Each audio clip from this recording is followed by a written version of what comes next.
The wind howled across the empty land, dragging fine dust over her broken body. Her fingers barely twitched, curled around the dry earth as if it could offer comfort. Blood clung to her hair, drying fast under the burning sun. Her lips were cracked. Her eyes half closed, not from sleep but from the weight of betrayal. She had called them family. She had trusted their hands to hold her, not hurt her. But when the secret came out, when she dared to speak what she had seen, they turned on her like she was nothing. They dragged her out past the hills, where no one goes alone, and left her in the shadows of the rocks. No water, no food, no goodbye. Just dust, silence, and pain. She tried to move once, hours ago, but her leg was broken. Her head spun when she lifted it. She let it drop back to the ground. The sky above her turned slowly orange as the sun began to fall. She had stopped crying long ago. Tears wasted water, and there was none left in her. Still, something inside her refused to go. A whisper, a flicker. Not rage, not hope. Just something unnamed, something stubborn. A bird circled above, low and slow. Maybe the vultures had come. She closed her eyes. Let them come, she thought. Let the land take me. Her breath was shallow, but steady as night pulled its dark blanket over the desert. Somewhere nearby, a fire crackled softly, the only sound, breaking the silence. Warmth reached her broken skin, confusing her. She remembered the sun, the sand, the pain, but not this fire, not this gentle heat.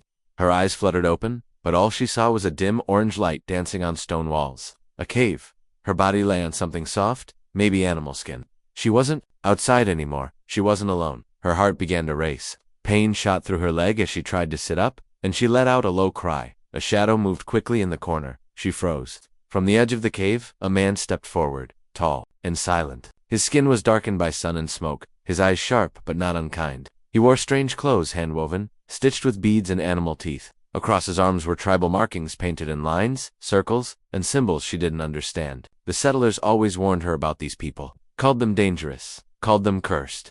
But here he was, the first soul to touch her since her own had been left behind. She opened her mouth, but no words came. He raised a hand, calm and slow, and placed a wooden bowl near her. Inside was water. Clean, real. She stared, then reached with trembling fingers. Her lips drank greedily before she could think to thank him. The man didn't speak. He just watched her like someone watching the last flame of a candle struggling to stay alive. Minutes passed, maybe hours. He brought her food later, cooked roots, and something that tasted like meat.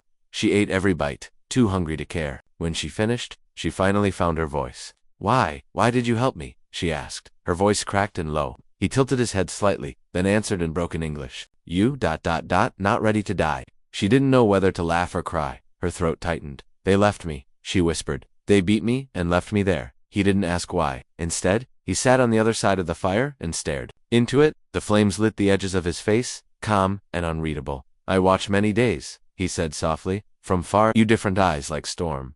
"You were watching me?" she asked, confused. He nodded. "Before they bring you to death place. I watched you look, but you see more." She thought back, trying to remember moments when she'd felt eyes on her, maybe during her chores, or when she walked past the forest edge alone. She thought she'd imagined it then. Now she wasn't so sure.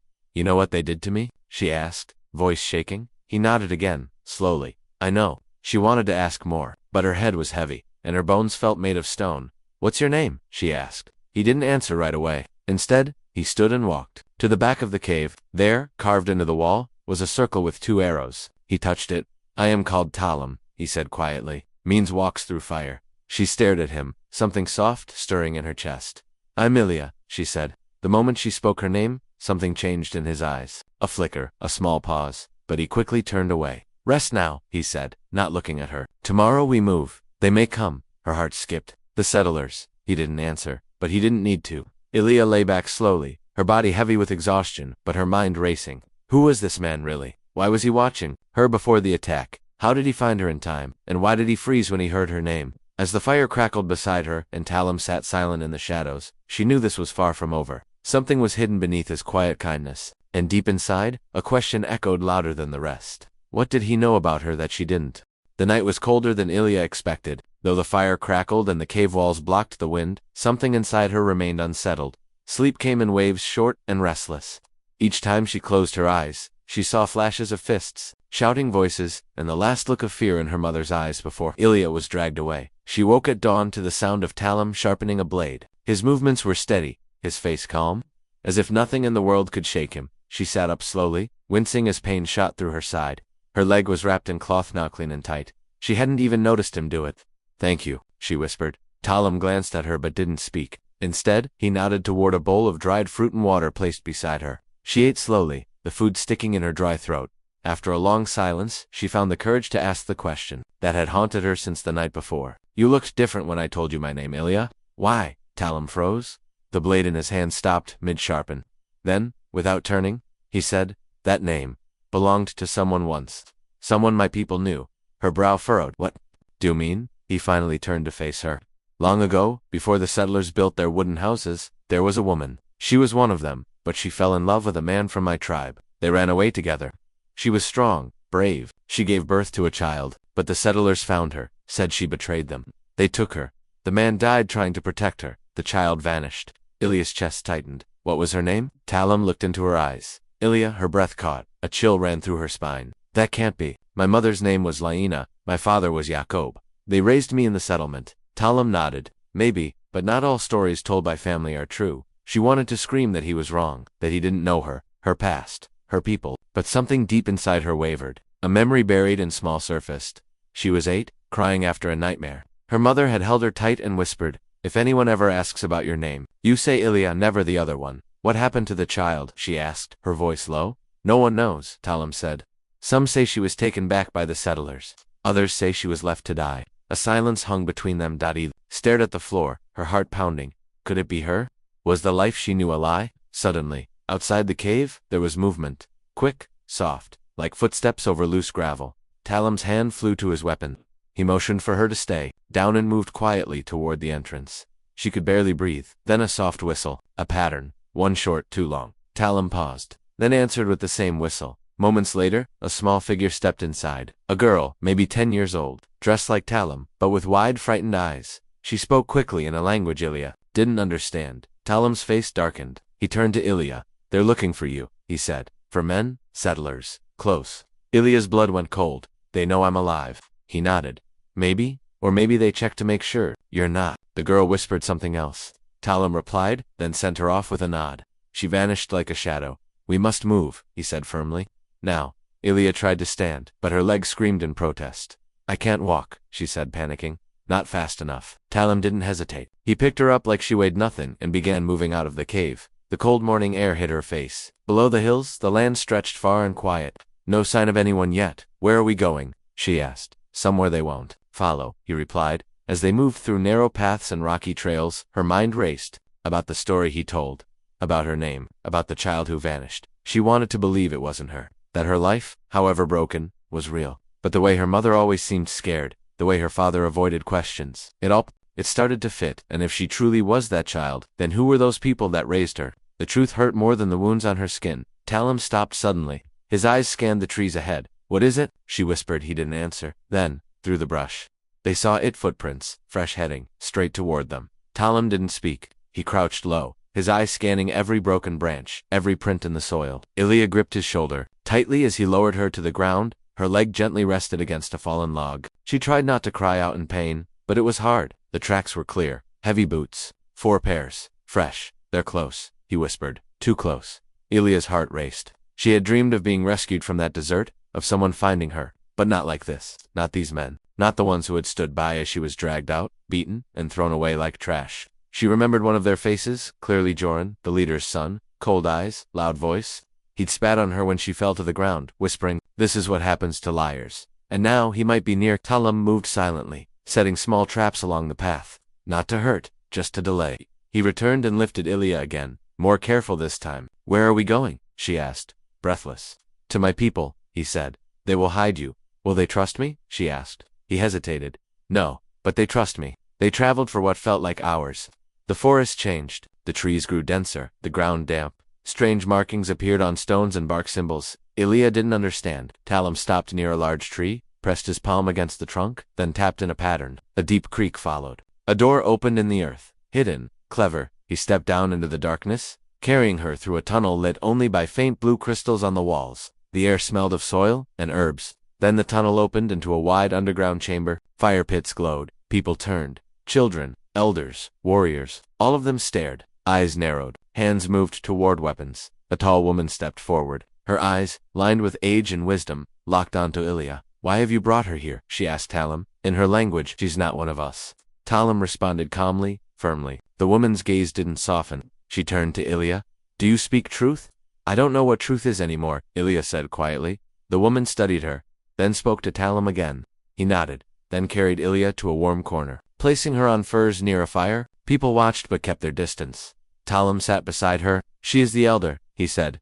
My mother, Ilya blinked. Your mother, she leads now, he said. Since my father died. Ilya felt eyes on her everywhere. Whispers, suspicion, fear. Why do they hate settlers so much? She asked. Talim stared into the fire. Because we remember what they forget, what they destroy. The elder returned with a small pouch. She handed it to Ilya. Drink, she said. Ilya hesitated, then took a sip. It was bitter, but warmth spread through her chest. Her leg throbbed. Les, we cannot keep you here long, the elder said. You are not safe. We are not safe. Ilya nodded. I understand. Talim looked at his mother. She was left to die, he said. By them. The elder's eyes darkened. They always return for what they discard. Like wolves. Suddenly, a loud crack echoed through the chamber. A bell. Someone had triggered one of the traps. The elder stood. They've found the path. Warriors grabbed weapons. Talim turned to Ilya. Stay here, do not speak, do not move. He ran off with the others, leaving her in the glowing FIRELIGHT. Time crawled. The ground above shook faintly. She could hear shouting, steel clashing. Then silence. After what felt like an eternity, Talim returned. Blood stained his clothes. A cut above his eye. What happened? Ilya asked. One got through, he said. He followed your trail. We stopped him. Her heart sank. Was it Joran? Talim paused. No, but he wore the same mark, the same hate. The elder returned. Her expression grim. They will return. More will come. Ilya sat up straighter. Let me help. You are injured, the elder said. I know them. I know how they think. I know what they're afraid of, Ilya said, voice steady. Please, the elder looked at Talim, then nodded slowly. Very well, tomorrow, we send you away. But tonight, you learn. Talim handed her a small blade. Not to fight, to survive. That night, Ilya didn't sleep. Her body ached, but her heart burned brighter than ever. She was not going back to die, and she was not going to run, but someone else was watching from the shadows. A figure deep in the tunnel, listening, waiting, and before the night ended, he slipped out of the chamber and into the trees. He ran with one message. The sky burned red as smoke drifted over the treetops. Ilya woke choking, the bitter taste of ash in her throat. Shouts echoed from the tunnels. Feet pounded, children screamed. Talim burst into the chamber, his face wild. They're here, he yelled. Go to the back tunnels. The elder was already helping two small children to their feet. Warriors grabbed weapons, bows, and torches. They came from the east side, Talim shouted. Someone led them. Ilya's heart dropped. You mean someone betrayed us? He didn't answer, but his eyes said it all. Flames danced at the edge of the tunnel entrance. The hidden door had been blown open. Smoke poured in. Ilya tried to stand, but pain shot through her leg again. Talim grabbed her arm, lifting her. We'll take the water passage, he said. It's tight, but hidden. As they moved, she caught sight of something that froze her blood. A body. One of the young guards. His throat slashed. A mark carved into his chest, the settler's symbol. They reached a narrow passage that sloped down into darkness. Talim pushed a stone aside, revealing a cold underground stream. It leads to the cliffs, he said. It's risky, but they won't follow through water. The elder handed Ilya a small leather pouch. Keep it safe, she said. It belonged to your mother. My mother? Ilya asked, stunned that the elder didn't explain, just touched her face gently. You have her eyes. They moved fast. The water was freezing, the walls tight. Ilya clenched her teeth as Talim guided her through. The tunnel seemed endless. She couldn't stop shaking, not just from cold, but from what they'd lost. She had heard screams behind them, then silence. The kind of silence that meant death. They emerged onto the cliffside just before dawn. The fire still glowed far behind them, dark smoke rising into the sky. Ilya collapsed on the rocks, gasping. How did they find us? She whispered. Talim was silent, his jaw tight. There was a boy, he finally said. A new one. Quiet, too quiet. I should have known. Ilya looked at the pouch in her hands. Her fingers trembled as she opened it. Inside was a folded piece of cloth, old, stained. She unfolded it slowly and gasped. It was a child's blanket. On the corner was a stitched name, not hers. Alari, she whispered. Talim moved closer. That was the name of the child who vanished, he said softly. Her throat closed. Then I was never Ilya. You were, he said. They just made you forget. Her hands shook. Her entire life had been a story someone else wrote. A lie sewn into every breath she'd taken. Why would they change my name? To hide what they did, Talim replied. Your mother died trying to protect you. They wanted you as proof they won. She stood slowly, anger and confusion boiling inside her. Then I'll make them remember who I am. He looked at her, surprised. I'm not going to run anymore, she said. I want to fight, he nodded. Then we go to the old forge. There are others. Survivors? They moved through the forest, avoiding open paths. Talim walked ahead, eyes sharp. Ilya followed, limping but determined. Her pain no longer stopped her. It fueled her. By nightfall, they reached a hidden clearing. An old stone forge stood in the center, half buried in moss and vines. Around it were a handful of people, wounded, armed, quiet, survivors of the attack. One of them approached, a woman with scars on her arms and a deep cut across her face. "You're the girl," she said, "the one they left to die." "I was," Ilya replied, "but not anymore." The woman smiled faintly. "Then you'll want this." She handed Ilya something wrapped in cloth. Inside was a curved blade, light, sharp, and old. "It was your mother's," the woman said. "She was one of us." Ilya held it in her hands, feeling the weight of everything. Her past, her pain, her mother's sacrifice. She looked to Talim. "When do we strike back?" "Soon," he said. "They'll return. They always do." She nodded, her jaw tight. But in the darkness beyond the trees, someone watched. Joran. A twisted smile on his face. He had followed them, and this time he wasn't alone. The forge was quiet, but the silence was thick with preparation. Weapons were sharpened. Old maps spread out. Fires burned low as shadows moved around them. Ilya sat alone near the edge of the clearing, the curved blade in her lap, her mother's blade. She had wiped every inch of it clean, as if by touching it, she was touching the woman she barely remembered. A ghost of a memory flickered, someone humming a lullaby, soft hands brushing her hair, then darkness. The rest had been erased, replaced by lies. Talim joined her, his face tense. "Scouts saw a movement near the northern path," he said. "We have a day, maybe less." She nodded without looking at him. "They want me," she whispered. "This is because of me." "No," he said firmly. "This is because of them. What they've done, what they're afraid of being exposed." Ilya gripped the blade tighter. "Then we expose them." Suddenly, a horn sounded, not loud, just enough to alert those nearby. Everyone stood still, eyes turned toward the sound. A figure stumbled into the clearing, a boy, barely 15, covered in dirt and blood. "They took her," he gasped. "The elder, they found her hiding near the river. Joran has her." Ilya's breath caught. "No," Talim clenched his fists. "How did they know where to find her?" The boy shook his head. "She was looking for survivors. Someone must have seen her." The woman with the scar stepped forward. "Then we go now. Before they break her." Ilya stood, pain in her leg forgotten. "I'm coming." "No," Talim said quickly. "It's too dangerous. They want you alive. If they see you, then that's exactly what I'll give them," she said. "But on my terms." The woman smiled faintly. "She's braver than you, Talim." They moved fast, cutting through the trees under cover of fog. Ilya followed close behind Talim, her heart pounding with every step. By nightfall, they reached the edge of the settlement, a place Ilya once called home. But now it looked like a prison. High wooden fences, guards with torches, shadows moving behind narrow windows. They split into small groups, surrounding the area.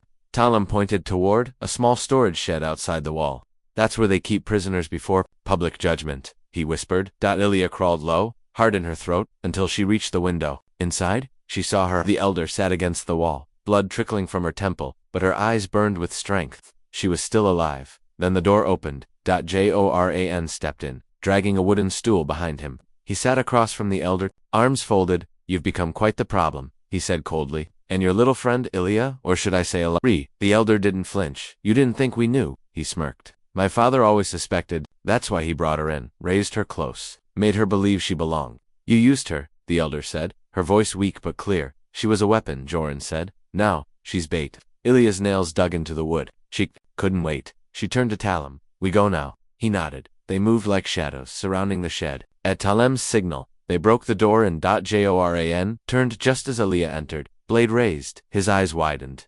"You're alive?" She stared at him. "You left me for dead." He stood slowly. "You don't understand what you are. You think, this is revenge. You're not one of them, Ilya. You never were. You were just a tool." "I'm not Ilya," she said softly. "Not anymore." He lunged. She moved faster. The blade met his arm and shoulder. He screamed, falling back. Talim rushed in and grabbed him, slamming him against the wall. "Wait," Ilya said, breathing hard. "Let him talk." Joran laughed through the blood. "You think this ends with me? The council knows. They're already preparing. You can't stop them."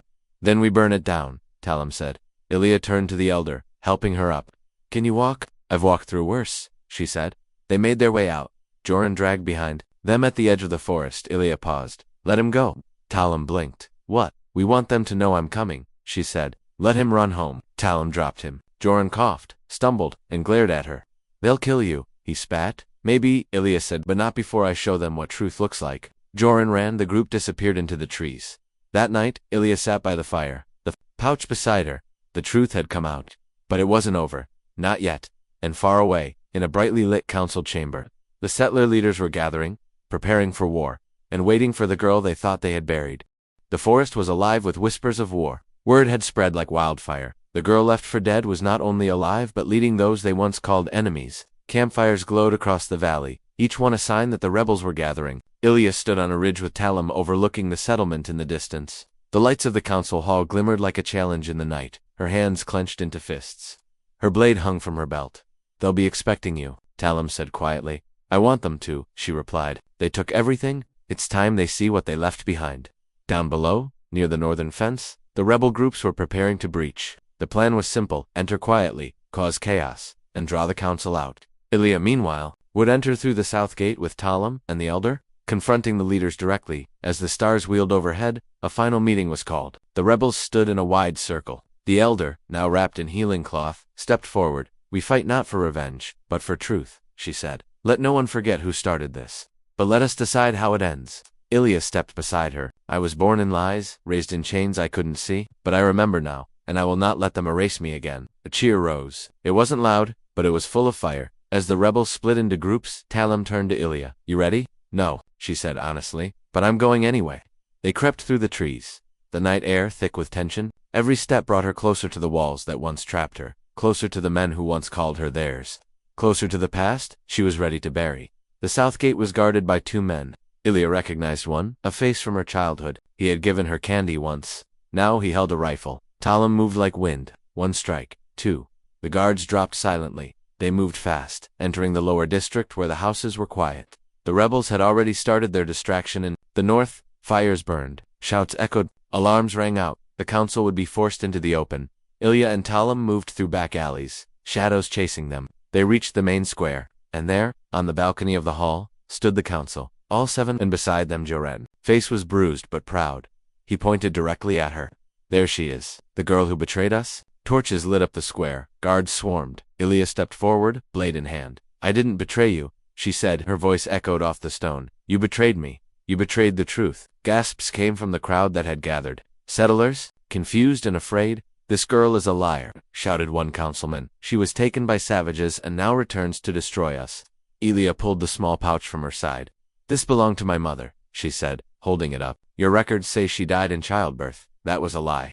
She died because she fell in love with the wrong man, because she tried to live in peace. You punished her. You hid the truth." The elder stepped forward. "We raised her name in whispers, afraid. But not anymore." One of the settlers in the crowd stepped forward. A woman, middle-aged, tears in her eyes. "I knew her," she said. "Ilya's mother. She was kind. She helped me when I was sick. I never believed she was a traitor." The guards hesitated. Councilman shouted, confused. Joran stepped down the stairs, slowly clapping. "So you've come to make speeches? You'll need more than words to survive what comes next." He reached for a rifle strapped to his back. Talim stepped in front of Ilya, but she pushed past him. "No more hiding," she said. Joran raised the rifle. A shot rang out, but it wasn't from him. He staggered back, blood blooming across his shoulder. One of the guards had fired at him. Gasps turned to chaos. More guards turned. Two others dropped their weapons. The truth had cracked something wide open. Ilya rushed forward, climbing the stairs as Joran fell to his knees. She faced the council. "You built your power on lies. You controlled by fear. But we are not afraid anymore." The leader, an old man with a crooked back, hissed through his teeth. "You think anyone will follow a half-breed orphan raised by wild men?" Ilya stepped closer. "They'll follow the truth." Then, from the edge of the square, another figure appeared. The one no one expected. Her father. Jacob. His face pale, eyes full of guilt. "Ilya," he said, barely able to meet her gaze. "They made me lie. I was young. I didn't know what they did to her, to your mother." The crowd turned to him. "You helped them raise me in chains," she said. "I did," he said quietly, "and I was wrong." Another guard dropped his weapon. Then another. The councilman tried to flee. The crowd blocked them. Rebellion had turned to revolution. Ilya looked down at Joren, who clutched his wound. "This was your plan." He spat. "To destroy us." "No," she said, "to free us." But even as the council was dragged away and the fires died down, Talim noticed something strange. A single horse, galloping toward the western road, a rider cloaked in black, carrying something, a scroll, a symbol. Something bigger was coming. The first morning in the free settlement dawned quiet. No horns, no alarms, no footsteps marching down narrow dirt paths, only wind. And for Ilya, wind had never sounded so much like peace. She stood at the edge of the same ridge where she and Talim had once planned their return. But now, instead of watching the walls that imprisoned her, she was watching them be torn down, piece by piece. No more watchtowers, no more guards. The council was gone. Some fled, some captured. A few stood trial and were stripped of their power. Talim approached, his boots silent against the soft earth. You haven't slept. He said. I don't feel tired, Ilya replied. It's strange. He nodded, standing beside her. They both watched as settlers and tribal survivors worked together, rebuilding homes, planting new seeds. The forest tribes had come out of hiding now. The people who once feared each other were sharing food, tools, stories. They asked me to lead, she said quietly. Talim glanced at her. Will you? She shrugged. I don't want to be in charge of anyone, but I want to make sure no one ends up like me again. He smiled faintly. Then that's exactly the kind of person who should lead. But peace didn't last long. A rider arrived by noon, exhausted, dust clinging to his face. He bore a scroll marked with the same sigil Joran's final rider had carried, a symbol none of them recognized. It wasn't the settler's crest. It wasn't from the forest tribes. It was something older. Ilya unrolled the scroll, her eyes scanning the contents. It was written in strange, flowing script, but a translation had been included. We watched from the east. We saw your rebellion. We know your name, Alari. We remember your mother. We remember the promise. Beneath that was a simple phrase. The land does not forget, and neither do we. We are coming. Ilya's hands trembled. What is it? Talim asked. Someone else is watching, she said. Someone who knew my mother. Before any of this, the elder, standing nearby, stepped forward. Her eyes locked on the symbol. She paled. I know this mark, she said. It belongs to the Eastern Keepers. A group lost to time. Some called them protectors. Others called them judges. Judges, Ilya asked. They kept balance between lands.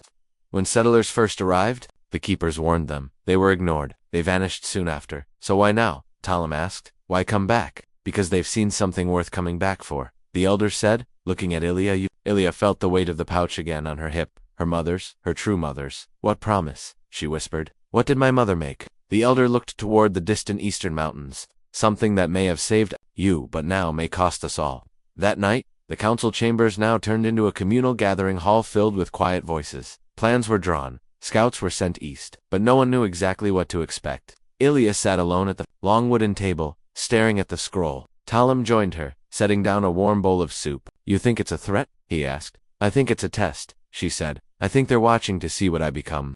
He leaned closer. And what will you become, Alari? She met his gaze. Someone who ends this. For good. In the following days, strangers began to arrive. Not many, but enough. Travelers with robes stitched in unfamiliar patterns. They didn't speak much, but they watched, listened, observed. One of them, an old woman with silver hair braided down her back, finally spoke to Ilya. Your mother saved a life she wasn't supposed to, she said. She broke the laws of balance. Ilya frowned. What does that mean? It means someone died so you could live. And now the earth wants something in return. The ground felt colder under her feet. You're saying I'm a debt? Ilya asked. No, the old woman said. You're the key to settling one. By the end of the week, the sky darkened earlier. Animals stopped coming near the settlement. The air grew heavy, as if holding its breath. And then they came. Dozens of riders in gray robes, eyes like stone, no weapons. Just silence. They stood at the outer ridge and waited. Ilya stepped forward alone. I am Alari, she called. Daughter of Leora of the tribes and Jakob of the settlers. I was hidden, I was lied to, but I am here now. The one in front dismounted. He removed his hood. His face was covered in symbols, painted, burned. You carry the blood of balance, he said. And the voice of the broken. I carry the truth, she replied. The man stepped closer. Then show us what peace looks like. She turned back toward the settlement, then pointed to the valley below, where settlers and tribes now planted side by side, where laughter had returned.